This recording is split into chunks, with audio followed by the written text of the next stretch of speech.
ಸರ್ಕಾರ ವಿರುದ್ಧ ಧಿಕ್ಕಾರ ಕೂಗುದ್ರು ಇಲ್ಲ, ಮುಖ್ಯಮಂತ್ರಿಗಳಿಗೆ ಧಿಕ್ಕಾರ ಅಂದ್ರೂ ಇಲ್ಲ. ಇದುವರೆಗೂ ಸರ್ಕಾರಿ ನೌಕರರಿಗೂ ಪರಿಗಣಿಸಿಲ್ಲ. ಕನಿಷ್ಠ ವೇತನನೂ ಸಹ ನಮ್ಗೆ ನೀಡಿಲ್ಲ. ಎಲ್ಲರಿಗೂ ನಮಸ್ಕಾರ. ಕರ್ನಾಟಕ ರಾಜ್ಯದಲ್ಲಿನ ಅಂಗನವಾಡಿ ಕಾರ್ಯಕರ್ತರು ಮತ್ತು ಸಹಾಯಕಿಯರು ನಡೆಸ್ತಾ ಇರತಕ್ಕಂತಹ ಒಂದು ಕಾನೂನಾತ್ಮಕ ಹೋರಾಟ ಮತ್ತೆ ನಿರಂತರವಾಗಿ ಮುಂದುವರಿದಿದೆ. ರಾಜ್ಯದ ಅಂಗನವಾಡಿ ಕಾರ್ಯಕರ್ತರು ಮತ್ತು ಸಹಾಯಕಿಯರು ತಮ್ಮ ಸೇವೆಯನ್ನು ಸರಕಾರಿ ನೌಕರರ ಸೇವೆಯನ್ನಾಗಿ ಪರಿಗಣನೆ ಮಾಡಬೇಕು ಅಂತ ಕೋರಿಕೊಂಡಿರ್ತಕ್ಕಂತಹ ಒಂದು ಪ್ರಕರಣದ ವಿಚಾರಣೆ 2025 ಜುಲೈ 25 ಶುಕ್ರವಾರದಂದು ಹೈಕೋರ್ಟ್ ಪೀಠದ ಮುಂದೆ ವಿಚಾರಣೆಗೆ ಬಂತು. ನ್ಯಾಯಮೂರ್ತಿ HT ನರೇಂದ್ರ ಪ್ರಸಾದ್ ಅವರ ಪೀಠದ ಮುಂದೆ ಈ ಒಂದು ಪ್ರಕರಣದ ವಿಚಾರಣೆ ಬಂದಾಗ ಅಂಗನವಾಡಿ ಕಾರ್ಯಕರ್ತರು ಮತ್ತು ಸಹಾಯಕಿಯರ ಪರ ವಕಾಲತ್ತನ್ನು ವಹಿಸಿರತಕ್ಕಂತಹ ಹಿರಿಯ ನ್ಯಾಯವಾದಿ ಶಂಕರ್ ಭಟ್ ಅವರು ಅಂಗನವಾಡಿ ಕಾರ್ಯಕರ್ತರು ಮತ್ತು ಸಹಾಯಕಿಯರು ಯಾವ ಕೆಲಸಗಳನ್ನು ಮಾಡ್ತಾರೆ, ಅವರನ್ನು ಸರ್ಕಾರಿ ನೌಕರರನ್ನಾಗಿ ಯಾಕೆ ಮಾಡಬೇಕು ಅನ್ನೋದ್ರ ಬಗ್ಗೆ ವಿಸ್ತೃತವಾಗಿ ವಿವರಣೆಯನ್ನು ನೀಡಿದರು. ಇದನ್ನು ಆಲಿಸಿದಂತಹ ನ್ಯಾಯಪೀಠ ಪ್ರತಿವಾದಿ ಕೇಂದ್ರ ಸರ್ಕಾರ ಮತ್ತು ರಾಜ್ಯ ಸರ್ಕಾರಗಳಿಗೆ ನೋಟಿಸನ್ನು ಜಾರಿ ಮಾಡಿದೆ. ಈ ಒಂದು ಪ್ರಕರಣದ ಹಿನ್ನೆಲೆಯಲ್ಲಿ ಏನೇನು ನಡೆದಿದೆ ಅನ್ನೋದನ್ನು ನಾವು ಈಗ ನೋಡೋಣ. ರಾಜ್ಯ ಸರ್ಕಾರ ಈಚೆಗೆ ಗುತ್ತಿಗೆ ನೌಕರರ ಸೇವೆಯನ್ನು ಖಾಯಂಗೊಳಿಸಿದೆ. ಕಾರ್ಮಿಕರ ಕನಿಷ್ಠ ವೇತನವನ್ನು ಕೂಡ ಪರಿಷ್ಕರಿಸಿ ಆದೇಶವನ್ನು ಹೊರಡಿಸಿದೆ. ಆದರೆ ಅದೇಕೋ ಏನೋ ಅಂಗನವಾಡಿ ಕಾರ್ಯಕರ್ತೆಯರು ಮತ್ತು ಸಹಾಯಕಿಯರನ್ನು ಮಾತ್ರ ರಾಜ್ಯ ಮತ್ತು ಕೇಂದ್ರ ಸರ್ಕಾರಗಳು ತಾತ್ಸಾರ ಮನೋಭಾವದಿಂದ ಕಾಣ್ತಾ ಇವೆ. ಅಂಗನವಾಡಿ ಕಾರ್ಯಕರ್ತೆಯರ ದಶಕಗಳ ಬೇಡಿಕೆಗಳಿಗೆ ಬೆಲೆಯೇ ಇಲ್ಲದಂತಾಗಿದೆ. ಇತ್ತೀಚೆಗೆ ಗುಜರಾತ್ ಹೈಕೋರ್ಟ್ ಅಂಗನವಾಡಿ ಕಾರ್ಯಕರ್ತೆಯರನ್ನು ಸರ್ಕಾರದ ಸಿ ದರ್ಜೆ ಮತ್ತು ಸಹಾಯಕಿಯರನ್ನು ಡಿ ದರ್ಜೆ ನೌಕರರನ್ನಾಗಿ ಪರಿಗಣಿಸಿ 2012ರಿಂದಲೇ ಪೂರ್ವಾನ್ವಯವಾಗುವಂತೆ ಬಾಕಿ ವೇತನವನ್ನು ನೀಡಬೇಕು ಅಂತ ಆದೇಶವನ್ನು ನೀಡಿದೆ. ಈ ಬೆಳವಣಿಗೆಗಳ ನಂತರವೂ ಕೇಂದ್ರ ಸರ್ಕಾರವಾಗಲಿ ರಾಜ್ಯ ಸರ್ಕಾರಗಳಾಗಲಿ ಅಂಗನವಾಡಿ ನೌಕರರ ಹಿತಕ್ಕಾಗಿ ಏನನ್ನೂ ಮಾಡ್ತಾ ಇಲ್ಲ.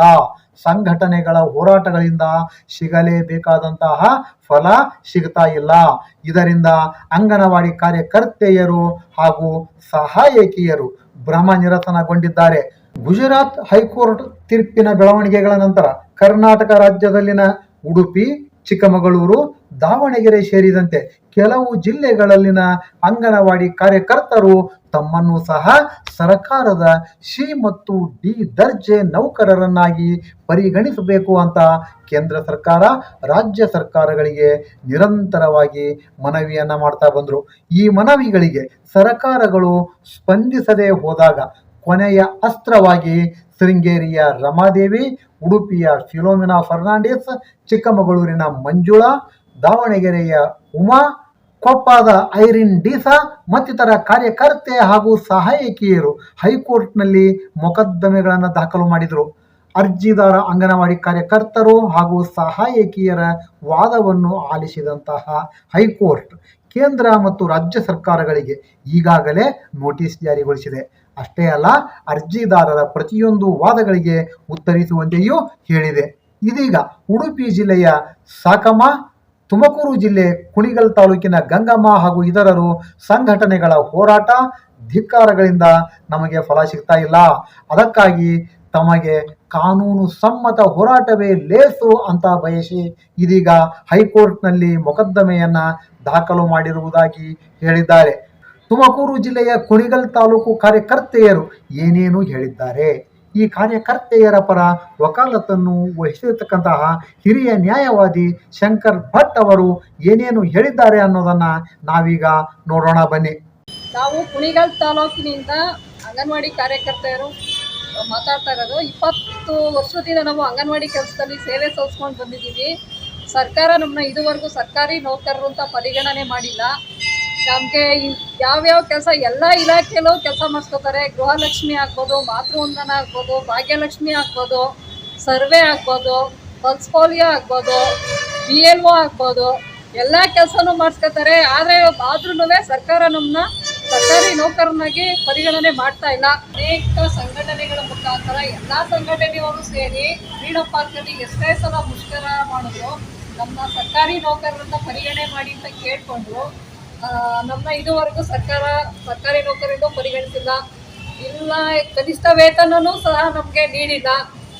ಎಷ್ಟೇ ಸರ್ಕಾರದ ವಿರುದ್ಧ ಧಿಕ್ಕಾರ ಕೂಗಿದ್ರು ಇಲ್ಲ, ಮುಖ್ಯಮಂತ್ರಿಗಳಿಗೆ ಧಿಕ್ಕಾರ ಅಂದ್ರೂ ಇಲ್ಲ, ಮಹಿಳಾ ಮತ್ತು ಮಕ್ಕಳ ಇಲಾಖೆಯ ಮಂತ್ರಿಗಳಿಗೂ ಧಿಕ್ಕಾರ ಅಂತ ಕೂಗಿದ್ರು ಯಾರೂ ನಮ್ಮ ಕಡೆ ದೃಷ್ಟಿ ಇಟ್ಟಿಲ್ಲ. ಅದಕ್ಕೋಸ್ಕರ ನಾವು ಇವಾಗ ಹೈಕೋರ್ಟ್ ಮೆಟ್ಲೇರಿದ್ದೀವಿ. ನಾವು 20 ವರ್ಷದಿಂದಲೂ ಈ ಅಂಗನವಾಡಿ ವರ್ಕರ್ ಆಗಿ ಕೆಲಸ ಮಾಡ್ತಾ ಇದ್ದೇವೆ. ಇಷ್ಟು ವರ್ಷಗಳಲ್ಲಿ ನಾವು ಎಷ್ಟೇ ಸಮಸ್ಯೆಗಳು ಇದ್ದರೂ ಕೂಡ ಅದನ್ನು ಬೇಡಿಕೆಯ ಮೂಲಕ ನಾವು ಬೇಡಿಕೆಯನ್ನು ಇಟ್ಟು ಸರ್ಕಾರಕ್ಕೆ ಮುಷ್ಕರಗಳನ್ನು ಮಾಡ್ತಾನೆ ಬಂದಿದ್ದೇವೆ. ಮುಷ್ಕರ ಮಾಡಿದಾಗಲ್ಲೆಲ್ಲ ಮೂಗಿಗೆ ತುಪ್ಪ ಸಾವಿರ ರೀತಿಯಲ್ಲಿ 500,000 ಹೆಚ್ಚಾಗಿ ಕೊಟ್ಟು ನಮ್ಮ ಕೈಲಿ ಕೆಲಸನ ಮಾಡಿಸ್ಕೊತಾ ಇದ್ದಾರೆ. ಒಂದು 5 ವರ್ಷಗಳಲ್ಲಿ ಯಾವುದೇ ಒಂದು ನಮಗೆ ಗೌರವಧನ ಆಗಲಿ ಹೆಚ್ಚಾಗಿ ಕೊಟ್ಟಿರೋದಿಲ್ಲ. ಈ ವರ್ಷ ಅಷ್ಟೇ ಏನು ನಮ್ಮ ಮಿನಿ ಅಂಗನವಾಡಿಗಳನ್ನು ಮಾತ್ರ ಅಪ್ಗ್ರೇಡ್ ಮಾಡಿದ್ದಾರೆ. ಇನ್ನೇ ಯಾವುದೇ ನಮ್ಮ ಬಗ್ಗೆ ಕೇಂದ್ರ ಸರ್ಕಾರವಂತೂ ತಲೆ ಕೆಡಿಸ್ಕೊಂಡೇ ಇಲ್ಲ. ಆದ ಕಾರಣ ನಾವು ಹೈಕೋರ್ಟ್ ಮೆಟ್ಟಿಲೇರಿದ್ದೀವಿ. ಕರ್ನಾಟಕ ರಾಜ್ಯದಿಂದ ಅಂಗನವಾಡಿ ಕಾರ್ಯಕರ್ತೆಯರು ಮತ್ತು ಅಂಗನವಾಡಿ ಸಹಾಯಕಿಯರ ಕಾನೂನು ಹೋರಾಟ ಮುಂದುವರೆದಿದೆ. ಇವತ್ತು ತುಮಕೂರು ಜಿಲ್ಲೆ ಕುಣಿಗಲ್ ತಾಲೂಕಿನ ಗಂಗಮ್ಮ ಮತ್ತು ಇತರರು ಸಲ್ಲಿಸಿದಂತಹ ರಿಟ್ ಅರ್ಜಿ ವಿಚಾರಣೆಗೆ ಬಂತು. ಮಾನ್ಯ ಉಚ್ಚ ನ್ಯಾಯಾಲಯದಲ್ಲಿ ಅನೇಕ ಪ್ರಶ್ನೆಗಳು ಚರ್ಚೆ ಆದವು. ಇವತ್ತು ಕಾರ್ಯಕರ್ತೆಯರಿಗೆ ಏನು ಅವರ ಕಾರ್ಯಸೂಚಿ, ಅವರಿಗಿದ್ದಂತಹ ಕಾರ್ಯಬಾಹುಳ್ಯ, ಅವರು ಕೆಲಸ ಮಾಡುವಂತಹ ಅವಧಿ ಇತ್ಯಾದಿ ಅನೇಕ ವಿಷಯಗಳು ಕೋರ್ಟ್ ಮುಂದೆ ಚರ್ಚೆ ಆಯಿತು. ಮಾನ್ಯ ನ್ಯಾಯಾಲಯ ಇದರ ಬಗ್ಗೆ ವಿಸ್ತೃತವಾದಂತಹ ಅಡ್ಮಿಷನ್ ವಾದವನ್ನು ಕೇಳಿ ಕೇಂದ್ರ ಸರ್ಕಾರ, ರಾಜ್ಯ ಸರ್ಕಾರ ಎಲ್ಲ ಪ್ರತಿವಾದಿಗಳಿಗೆ ನೋಟಿಸನ್ನು ಜಾರಿ ಮಾಡಿದೆ. ಈಗಾಗಲೇ ಫೈಲ್ ಆಗಿರುವಂತಹ ಮೊಕದ್ದಮೆಗಳು ಎಲ್ಲವೂ ಒಟ್ಟಿಗೆ ವಿಚಾರಣೆಗೆ ಬರಲಿದೆ. ಮತ್ತು ಮಾನ್ಯ ನ್ಯಾಯಾಲಯ ಸಮಗ್ರವಾಗಿ ವಾದವನ್ನು ಕೇಳುವಂಥ ಒಂದು ಸಂದರ್ಭ ಇದೆ.